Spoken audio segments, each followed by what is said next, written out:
Train crash করছে। পরে আমি বলি কই ক্র্যাশ করছে? বলে ক্যান্টিনের সামনে। তখন আমার মাথা আসে ক্যান্টিনের সামনেই তো আমার বোনের স্কুল, যেখানে আমার বোন বসতো ওইখানেই প্লেনটা ক্র্যাশ হয়েছে। আমি ক্লাসে ছিলাম, আমার বোনদের ছুটি হয় 1টা বাজে আর আমার ছুটি হয়েছে 1টা 40-এ। তো আমি যখন ক্লাসে উপস্থিত ছিলাম তখন একটা আওয়াজ হয়েছে অনেক জোরে একটা আওয়াজ হয়েছে। পরে আমি আওয়াজ শুনেই আমি দৌড় দিয়েছি, দেখি প্রত্যেকটা ছেলে মেয়ে দৌড় দিতেছে। পরে আমি বলতেছি কেন দৌড় দিতেছে? বলে প্লেন ক্র্যাশ করছে। পরে আমি বলি কই ক্র্যাশ করছে? পরে বলে ক্যান্টিনের সামনে। এখন আমার মাথা আসে ক্যান্টিনের সামনেই তো আমার বোনের স্কুল, ওর কি হয়েছে? পরে আমি দৌড় দিচ্ছি, আমি দৌড় মধ্যে দেখি আমার বোন যেখানে বসে আছে ওই যেখানে আমার বোন বসতো ওইখানেই প্লেনটা ক্র্যাশ হয়েছে।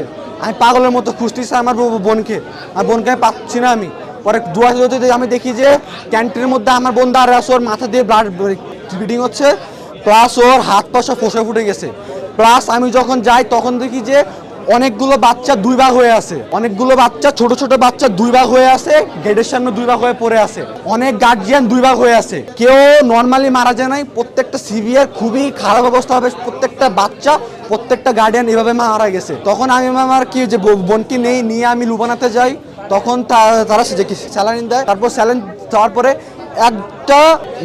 একটা নার্স একটা ডাক্তার নাম হচ্ছিল ফারজানা, উনি আমাকে 2000 টাকা দিছে।